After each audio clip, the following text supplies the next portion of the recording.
Hello friends, welcome back to my channel. ఈరోజు మన ఛానల్లో కేవలం కప్పు గోధుమ పిండితో అప్పటికప్పుడు ఇన్స్టెంట్గా ఏదైనా స్వీట్ తినాలి అన్నప్పుడు ఈజీగా సింపుల్గా ప్రిపేర్ చేసుకునే ఒక మంచి స్వీట్ రెసిపీని ఈ వీడియోలో షేర్ చేసుకోబోతున్నానండి. చాలా బాగుంటాయి.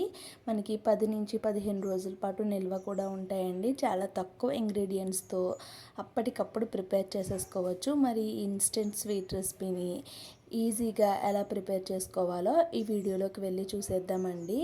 దానికోసం నేను ఇక్కడ ముందుగా ఒక బౌల్ పెట్టుకున్నాను. దీంట్లోకి 1 కప్పు మెజర్మెంట్తో 2 కప్పుల వరకు గోధుమ పిండిని తీసుకుంటున్నానండి. మీరు కావాలి అనుకుంటే 1 కప్ అయినా కూడా తీసుకోవచ్చు.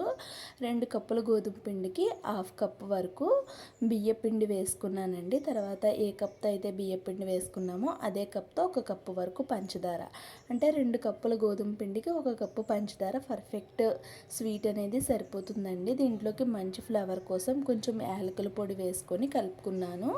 తర్వాత కాచి చల్లార్చిన పాలని కొంచెం కొంచెం వేసుకుంటూ మనం ఎక్కడ కూడా ఉండలు లేకుండా కలుపుకోవాలండి. ఇక్కడ నేను తీసుకున్న పాలు అయితే సరిపోలేదు, మొత్తం అన్నీ కూడా వేసేసుకున్నాను. ఇంకాస్త పాలైతే పట్టాయండి, ఆ పాలను కూడా వేసుకొని నేను ఇక్కడ పిండి కన్సిస్టెన్సీ చూడండి ఈ విధంగా అయ్యే వరకు కలుపుకున్నాను. ఇప్పుడు మూత పెట్టి ఒక 5 నిమిషాల పాటు రెస్ట్ ఇచ్చేయాలండి. 5 నిమిషాల తర్వాత ఇక్కడ మీకు నేను తీసి చూపిస్తున్నాను చూడండి. ఉండలు అయితే ఇంకా అలానే ఉన్నాయి. స్పూన్ తీసి పక్కన పెట్టేసి ఇలాంటి ఒక గుంట గరిటె ఉంటుంది కదా, దాంతో ఎక్కడ కూడా ఉండలు లేకుండా ఉండలన్నింటినీ కూడా స్మాష్ చేసుకోవాలండి. ఈ రెసిపీ అయితే తెలంగాణలో ఎక్కువగా చేస్తూ ఉంటారండి. నిజామాబాద్ స్పెషల్ పాలకడాలు అంటారండి వీటిని. ఇంట్లో ఏ అకేషన్ అయినా కానీ మొట్టమొదటిగా ఈ రెసిపీని అయితే ఖచ్చితంగా చేసుకుంటారు. మీలో ఎవరైనా నిజామాబాద్ సైడ్ వాళ్ళు ఉంటే నాకు కామెంట్ చేయండి, ఈ రెసిపీ మేము చేసుకుంటాము అని చెప్పి.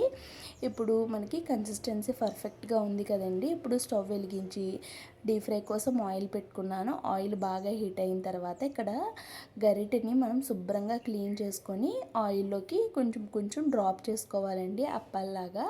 అలా అయితే మనకి చుక్క చుక్క పడకుండా మనకి ఆయిల్లో నీట్గా పడుతుందండి. మనం గరిటెని క్లీన్ చేయకపోతే ఆయిల్లో మొత్తానికి చుక్క చుక్క పడి ఆయిల్ అంతా కూడా పాడైపోతుంది.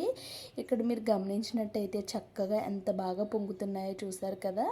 ఒక సైడు ఇలా పొంగి సిమ్లోనే పెట్టుకోవాలండి. ఒక 2 నిమిషాల తర్వాత ఫ్లేమ్ని కొంచెం మీడియంలో పెట్టుకొని ఇంకొక సైడ్కి అయితే టర్న్ చేసుకోవాలి. కలర్ చూడండి లైట్గా గోల్డెన్ కలర్ వచ్చింది కదా. ఇప్పుడైతే నేను ఇంకొక సైడ్కి అయితే టర్న్ చేసేసుకున్నాను. ఇక్కడ ఇదే ప్రాసెస్లో 2 సైడ్స్ కూడా మంచి గోల్డెన్ కలర్ వచ్చే వరకు మనం ఫ్రై చేసుకోవాలి. 2 సైడ్స్ కూడా మంచి గోల్డెన్ కలర్ అయితే వచ్చేసాయండి. ఇక వీటిని బయటకు తీసేసుకుంటున్నాను. చాలా సింపుల్గా చేసుకోవచ్చండి. అప్పటికప్పుడు చాలా తక్కువ టైంలో ప్రిపేర్ చేసేసుకోవచ్చు. అలానే ఈ పాల కడాలను అయితే నిజామాబాద్ సైడ్ అయితే ఖచ్చితంగా చేసుకుంటారండి.